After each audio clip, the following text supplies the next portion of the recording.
Last year alone, we had more than 60 million companies changing ownership. With ownership, in theory, you could have something was sanctioned yesterday. It would be okay today. Tomorrow, it's not okay.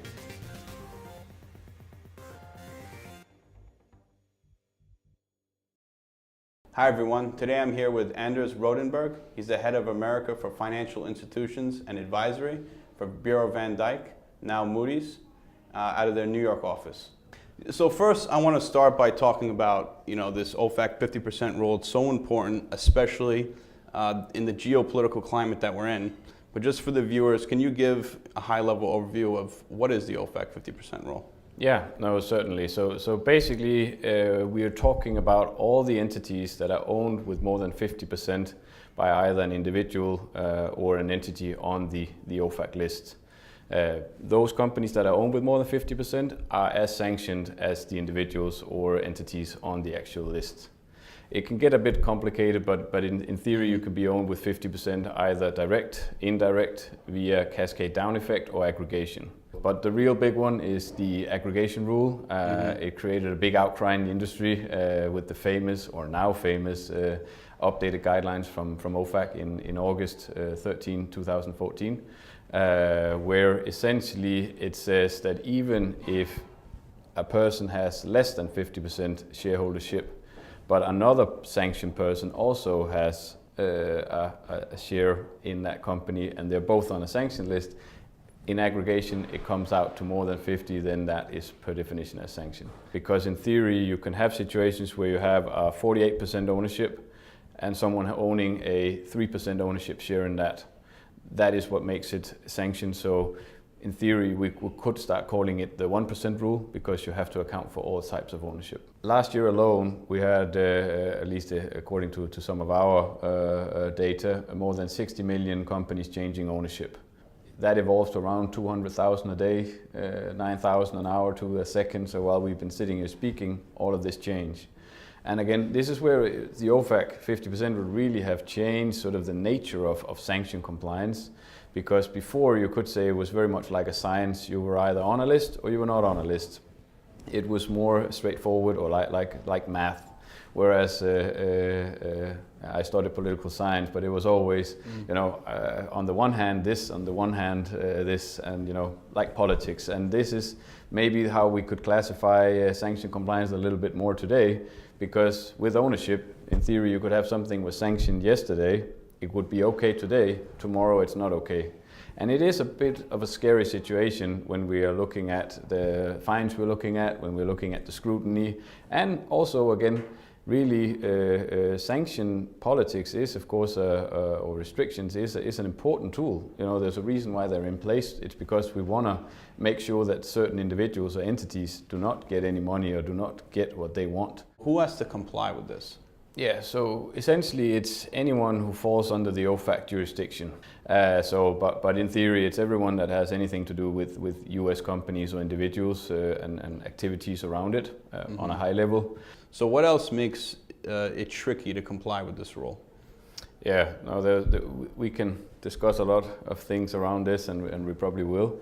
But fundamentally it's the introduction of ownership to sanction compliance. Ownership has its own sort of bag of challenges around multi-level ownership structures, multiple countries, and not to forget the dynamic nature of ownership and how much ownership changes. So we add that to the mixture of the traditional sanction challenges and we have an interesting cocktail. So how has globalization played a role in these corporate structures that we're seeing today?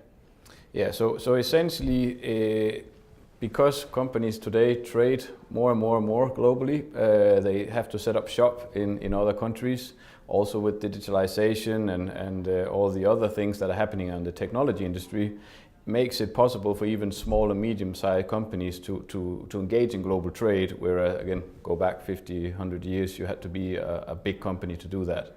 So we're getting more and more global trade and hence also more and more interesting corporate structures setups. And again, most of these structures are set up for very legitimate business reasons.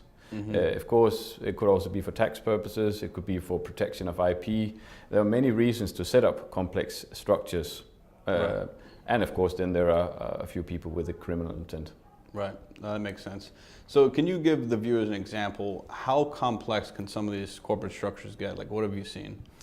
It gets pretty bad, especially if we talk about some of the larger institutions. We're talking thousands of companies in the same corporate groups. And this was, I guess, also why for the 50% rule, why it was so interesting around 2014, when you started getting some of these sectorial sanctions with very large Russian companies that had a very large global footprint. What makes this really challenging and why you can't just trust what people tell you is that they often simply don't know. They know if there's a one-level ownership structure, but they often don't know who owns the owner's owner, and even less the owner's owner's owner, and so forth. So if that owner at the very top sells his part to another person or company, there's no natural way for that communication to be reaching me as a subsidiary. But we are now seeing more and more structures where you have a circular loop, meaning that a company will actually own itself via other structures or other corporations. So essentially this means that we've seen examples where 3% equity share ownership actually is effectively 100% control, because the remaining 97% is again actually going back into the company as a loop. So there's only 3% owned by someone with a pulse that can take decisions, and yeah. But this is just adding to the very interesting nature of ownership and the 50% rule, because, for example, OFAC talks purely about ownership, whereas Europe also includes control. OFAC doesn't do that at the moment, but again, what do you do in these cases? And that's where you definitely need probably some counsel in some way, or a lot of expertise in-house. So so we can wrap up here. What recommendations would you give to the viewers? You know, they have to comply with the OFAC rules, and specifically with the 50% rule. What kind of recommendation could you give to these institutions? I think it's the acceptance that ownership now have to be included in a sanction program. There's no way around it. So either at the front end when onboarding and identifying it there, or as part of the screening tools to ensure that it's being addressed. So that's one. I think another big challenge, because some institutions have started with this job, some more than others. I would still say there are many that doesn't fully have any ownership included in their programs.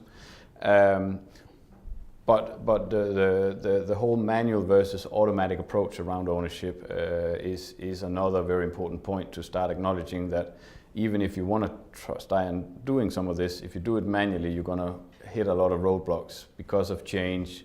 So let's say you put something on a 50% list, that company gets sold tomorrow. Now it's just sitting there in your tool creating false positive, which is again another big industry problem. So how do you keep updating the ownership? How to keep it dynamic? And again, first and foremost, how to identify who is actually the real beneficial owners? Anders, thanks again for joining me today. I appreciate your insight. Pleasure meeting you.